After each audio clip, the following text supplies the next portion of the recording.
All right, welcome back. We're talking about the quarterback situation. It looks like Kenny Pickett may not be able to play next week, but let's take this a bit further now. He's had 2 concussions in this season. So, Joe, if you're them, do you play Kenny Pickett the rest of the way just because you don't want to take any chances with a guy who's going to be your franchise quarterback? The rest of the way? Yeah. I mean, it's only 4 games, right? I would consider it. Again, I'm no expert on concussions, but obviously they're not either since they let him go back in the game and then took him out. So is next week realistic? Does he suddenly get cleared early in the week, and how do we trust that? He did the last time. Listen, the original plan here was to have him sit and learn this season, right? So what would be the harm in now just saying you've had 2 concussions on the same play almost, back of the head slamming into the turf, in 10 games, you're done. I don't see any harm in that. Well, the Carolina game seems like a long shot, just because now I think they're going to be extra precautious, don't you, Will? I mean, that to me... You would hope they would. Yeah. Right. So I guess it's going to end it. It's going to end his season with like a weird incomplete grade then, if he's done. Is it incomplete though? I mean, you've seen 9 starts.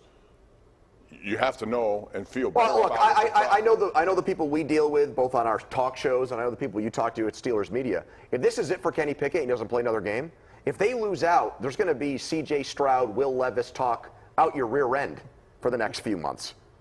There will be. Okay, that doesn't mean they have to listen. I know, but I'm just saying. Wouldn't there be anyway? If he has 2 okay games and one good game, there's going to be that talk no matter what almost. Well, he has 4 touchdowns and 8 picks. No doubt, Joe, but at least he would have been able to write that story over the last 4 games. Or make it worse. True.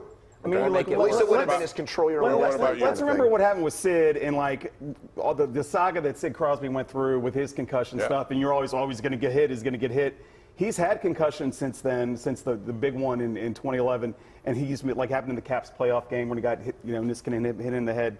He missed a game. Like I think there is an inherent danger. I'm okay if you sit him a week, but if he's cleared to play, like any snap is dangerous. So you might as well just let him play. The future of this franchise depends on whether he develops into a great player or not. And so if he's cleared, you got to let him play. And to your point, the doctors make that decision. If they say he's fine, then why would you? I get that point. I understand. Yeah, they said he was fine today, too. I know. What about T.J. Watt? He's banged up, clearly banged up. He's not the same player.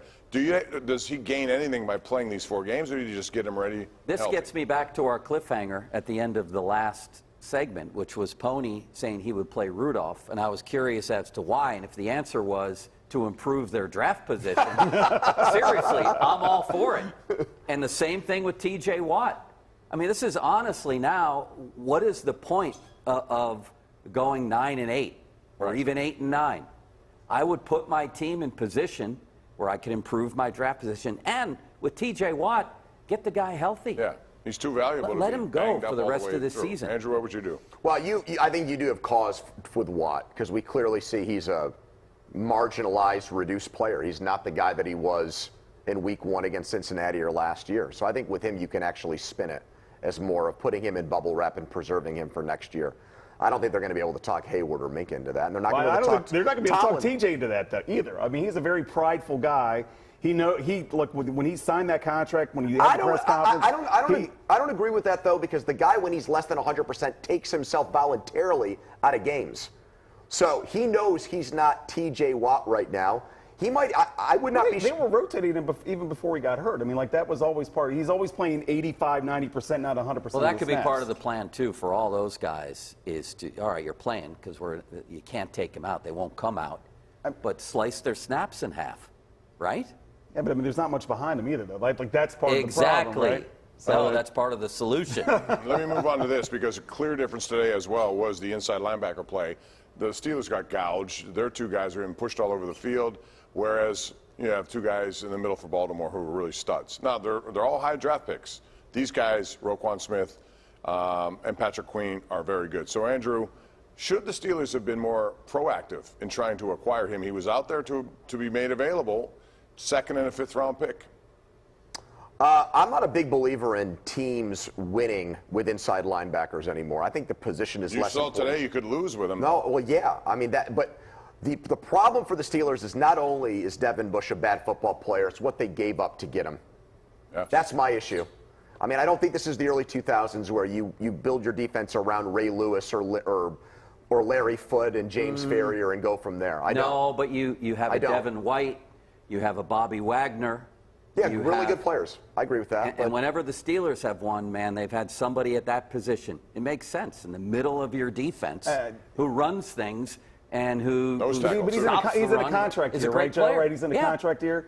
You're already paying. You have guys at each level of your defense. You're paying elite money. Are you going to give elite money to Roquan Smith Yes. too? I don't think you can do it. You I think can- it's something. of course the you math can. doesn't work. And also, it says. Well, what do you if mean? trade You're not away paying a draft picks, quarterback right now. If you trade away draft picks, it says we're ready to win now. And I mean, you look at this group. I mean, this is a team that is a year or two away from But being he's a future among, player. He's only But are you going 25 to years pay old. him? This would be You gonna like cut Minka. Cam? You going to cut Cam to pay for him? You No, gonna cut Cam you're to not pay for paying him? a quarterback. You've got money. Cap's They going need, up. they need guys on the other side of the ball to block. That's what they need. Man, I'll take a 20. What is he? 25? I'll take a 25-year-old Roquan Smith to run my. Would you defense. rather the 33rd pick in the draft or Roquan Smith right now? Roquan Smith? Same, I'd rather have the same as pick. Minka. What I'm trading there is the Now, if he knowledge. was 28, it'd be different. He's 25. The I still think knowledge he has that great I football. already know he's Yeah, but really good. how And much I don't know that how about a expensive draft is he pick. going to be? How expensive is he going to be? Expensive, $100 You're million. here talking about complaining about the highest paid defense in the league, and now we just added another That's 15 what I to was going to $20 say. million. How much Wrong money can you throw player. at a defense He's and a not good get player. results? I'm not saying he's not a good player, but I'm saying the fit here, when you took up where this team is at in its development, All right. and what the money it's got out there, it doesn't make sense. We got to go to a break. We'll continue this, actually. I was going to delve into something else, but I want to talk about next week and the next 4 and what these guys think will happen and should happen with the Steelers. That and more when we come back. Don't go away.